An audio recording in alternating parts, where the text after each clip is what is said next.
이런 친구들이 있어요. 그런데 이런 인성적인 부분이 생기부에 다 반영이 되거든요. 그러면 여러 선생님들이 모두 칭찬을 하신 칭찬 일색의 생기부가 되는 거예요. 이런 부분을 입학사정관 분들도 다 보고 계시는 것 같아요. 결국 상향으로 지원하는 대학교도 잘 붙고, 학교에서 보면 같은 상황이라도 아이들마다 받아들이는 게 굉장히 달라요. 똑같이 체육을 못하는 상황이에요. 운동장에 비가 많이 와서 체육을 못한다.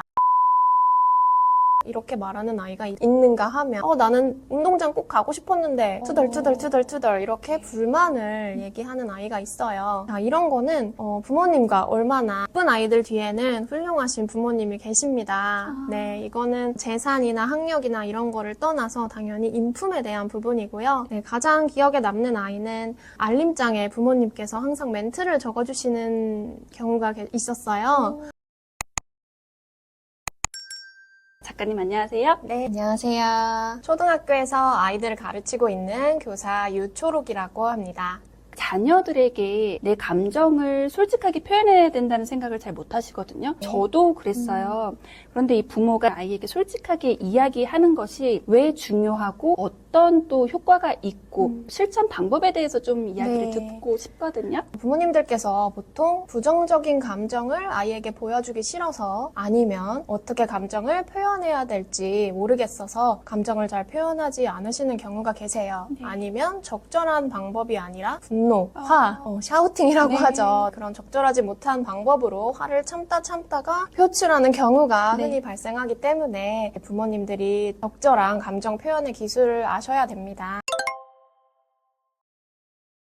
첫 번째는 감정 명명하기입니다. 네, 아이에게 부모의 감정 상태를 그대로 알려주시는 거예요. 지금 엄마가 화났어. 그럼 아이가 부모가 이런 감정을 갖고 있구나 하고 일단 인식을 하게 됩니다. 네, 두 번째는 이유를 설명해 주는 거예요. 지금 엄마가 방 청소를 다 했는데 너가 슬라임을 다 엎어놔서 엄마가 속상해. 그때 주의하실 점이, 이유를 설명하다가 아이 비난으로 가시는 경우가 있어요. 조심하라고 했지. 엄마가 청소했는데 다시 해야 되잖아. 왜 그렇게 조심성이 없어? 슬라임 다 갖다 버려. 비난하는 말과 부정적인 언어로 가게 되면 아이가 그 감정을 온전히 받아들이기가 어려워요. 3단계는요, 감정 다스리기예요. 부모도 잠시 감정을 다스릴 시간을 가지셔야 됩니다. 엄마 잠깐 물 좀 마시고 올게. 잠깐 심호흡 좀 해야 되겠어. 하고 감정을 다스리는 시간을 부모도 갖고 아이도 그거를 볼 수 있게 해주는 거예요. 마지막 4단계는 문제 해결하기예요. 지금 어떤 문제가 있어서 이런 화라는 감정이 생긴 거잖아요. 네.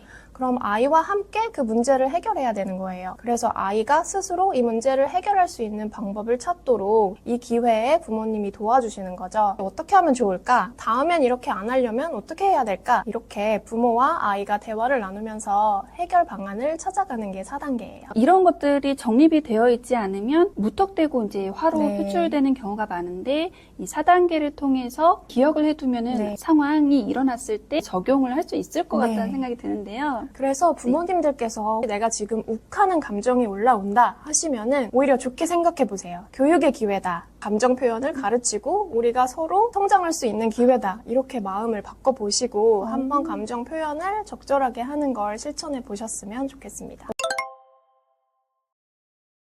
선생님, 학교에서도 아이들이 짜증 많이 내나요? 네, 짜증 많이 내고요. 주로 내는 아이가 많이 냅니다. 네. 그렇군요. 아이들의 감정을 표출하는 것 중에 제일 부모님들이 견디기가 네, 힘든 부분이 짜증인 맞습니다. 것 같아요. 되게 별것 아닌 거에 네. 이렇게 짜증을 내다 네. 보면 어떻게 대처를 해야 될지 알 수가 없고 혼란스러운 부모님들 많이 계신데요. 네, 일단 짜증이라는 게 어디서부터 기인하는지를 아셔야 되는데요. 졸림이나 피곤함, 배고픔과 같은 신체적 상태로부터 기인하기도 하고요. 아이들이 감정 표현에 미숙하다 보니까 좌절감 이런 거를 짜증으로 표출하기도 해요. 그래서 부모님들께서 꼭 기억하셔야 될 부분은 이 짜증이라는 감정이 부모에 대한 반항이 아니다. 아이가 무엇을 해보려고 했을 때 그것이 잘 되지 않아서 좌절감의 표현이다. 이렇게 받아들이시면 좀 더 아이를 도와주어야겠다는 마음이 드실 것 같아요. 흔히 짜증내는 게 아이들이 문제 풀 때예요. 문제 풀다 보면 입이 나오고 끙끙대고 몸이 점점 흐트러지다가 울기도 하고요. 첫 번째로 하셔야 될 부분은 아이의 감정을 인정해 주시는 거예요. 이때도 주의하셔야 될 점이 아이들을 비난하는 말로 가시면 안 됩니다. 너 왜 짜증내고 그래? 겨우 그거 하나 푸는데 그렇게 짜증이야. 다른 애들은 다 소장 푼다는데 그렇게 비난하는 말로 가시면 상황이 악화됩니다. 지금 마음이 화나고 속상하구나 하고 감정 단어를 사용해서 아이의 마음을 명명해 주시는 거예요. 그러면 아이가 자신의 감정을 인지하고 아, 내가 지금 이런 감정을 갖고 있구나 수용하게 되죠. 두 번째는 짜증의 원인을 찾아주시는 거예요. 왜 화가 나고 속상한 마음이 들까? 이런 걸 물어봐 주시면 아이가 지금 이러이러한 것 때문에 화가 나고 속상하다라고 얘기를 하겠죠. 그럼 아이들이 문제 해결력을 키우게 되는 거예요. 내 감정이 어디서부터 왔고 이거를 해결하기 위해서는 아, 이런 문제를 해결해야겠구나 하는 것까지 아이가 받아들일 수 있는 거죠. 세 번째로는 아이가 해소할 방법을 찾고 해소할 시간을 주시는 건데요. 이렇게 말하실 수 있어요. 아, 엄마는 짜증이 날 때 잠깐 산책하면 기분 좋아지던데 지성이는 뭘 하면 기분이 좋아질 것 같아? 우리 귤 한 쪽 먹으면서 기분 전환 해볼까?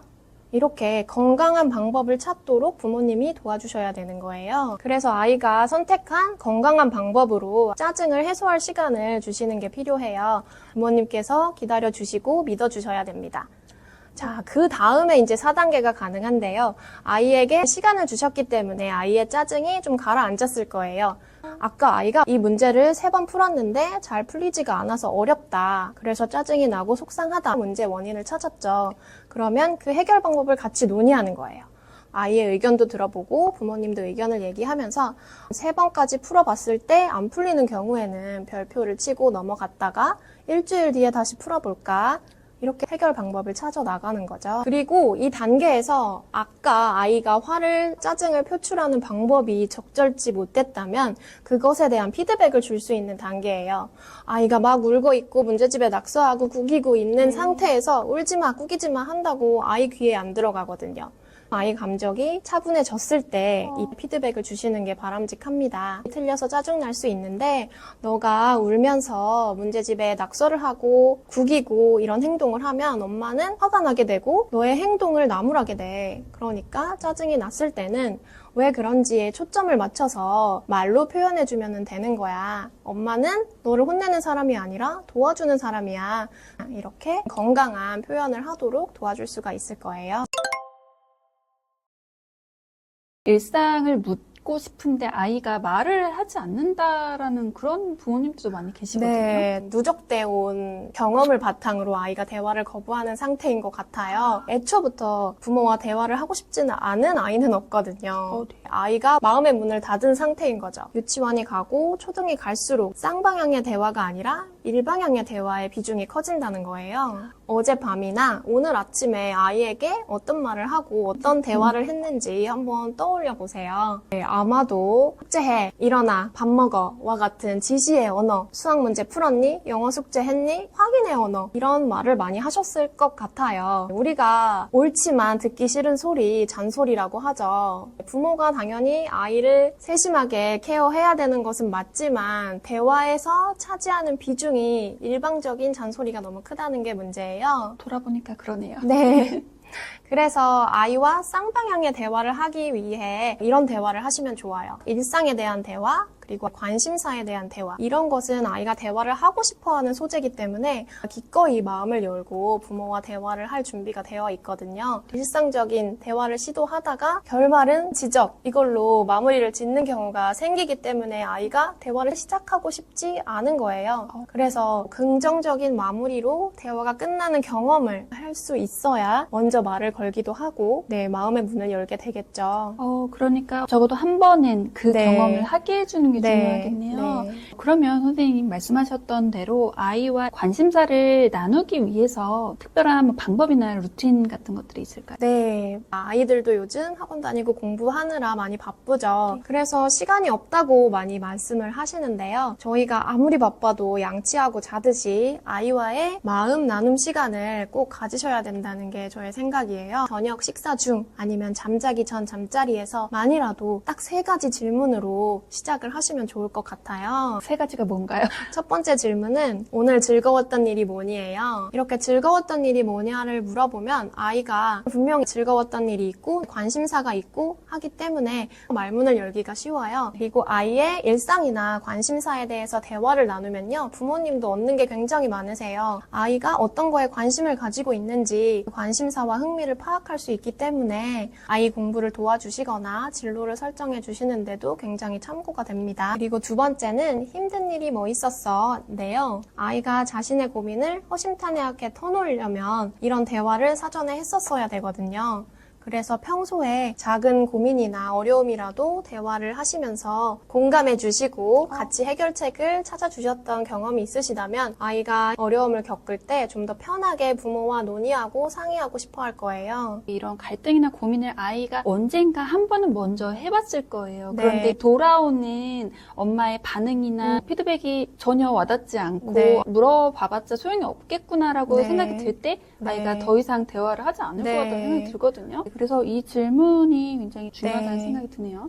세 번째는 감사의 말이에요. 오늘 감사한 일이 뭐 있었니? 하고 물어보는 거예요. 학교에서 보면 같은 상황이라도 아이들마다 받아들이는 게 굉장히 달라요. 똑같이 체육을 못하는 상황이에요. 운동장에 비가 많이 와서 체육을 못한다. 그러면 그래도 강당 체육하니까 좋아. 교실 체육에 이거 재밌는 거 있었어. 이거 해요. 이렇게 말하는 아이가 있는가 하면 나는 운동장 꼭 가고 싶었는데 투덜 이렇게 불만을 얘기하는 아이가 있어요. 자, 이런 거는 부모님과 얼마나 감사하는 마음을 나눴느냐에 따라서 달라지기도 하는 것 같아요. 감사할 줄 아는 아이와 불평불만을 하는 아이와 어떤 아이의 하루가 행복할까요? 네, 부모가 아이의 행복한 하루를 돕기 위해서 아이에게 감사의 말을 물어보고 대화하고 하는 게 중요한 것 같습니다. 당장 오늘 자기 전에 네. 아이랑 세 가지를 꼭 네. 물어봐야 될 것 같다는 생각을 하는데요. 네, 유치원이나 초저학년 같은 경우는 부모와 굉장히 많은 이야기를 하고 싶어 해요. 그래서 부모가 저녁을 준비하고 있는데 먼저 와서 조잘조잘 합니다. 그런데 지금 빨리 저녁 차려줘야 되고 그거 말고도 할 일이 많은데 하면서 아이의 이야기에 크게 귀 기울여 주시지 않는 경우가 많아요. 눈을 마주치지 않고 응 그래 재밌었겠다 하는 경우도 있고 엄마 바쁘니까 좀 이따 얘기하자 이렇게 미루시는 경우도 있는데 생각보다 아이들이 이 반응에 상처를 많이 받아요. 네, 그래서 제가 솔루션을 드리고 싶어요. 네, 아이가 와서 신나서 이야기를 한다. 근데 부모는 너무 바쁘다. 그러면 딱 1분만 아이의 이야기를 들어주시는 거예요.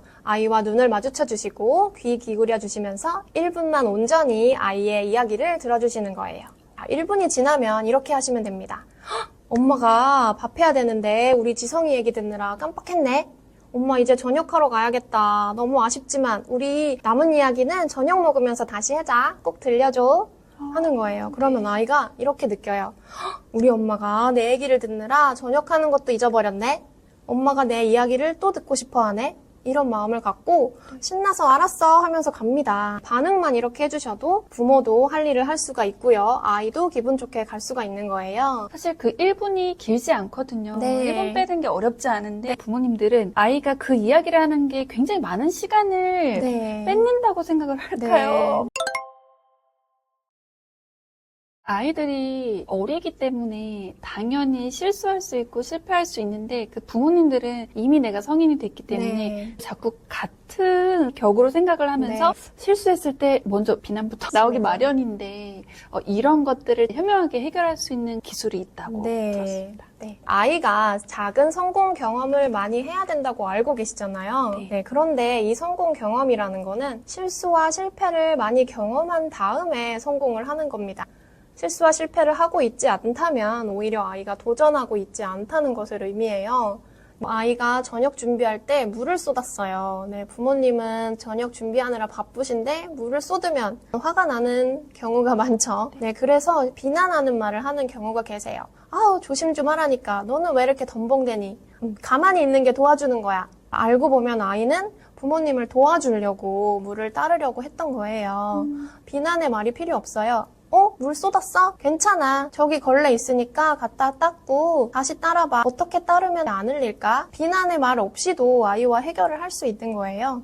네, 그렇다고 해서 비켜봐, 엄마가 닦아줄게 이렇게 하시면 안 되고, 네, 아이가 스스로 문제를 해결할 수 있게끔 도와주시는 방법이 좋습니다. 그리고 또 중요한 비언어적 메시지, 네, 한숨 쉬지 마시고요.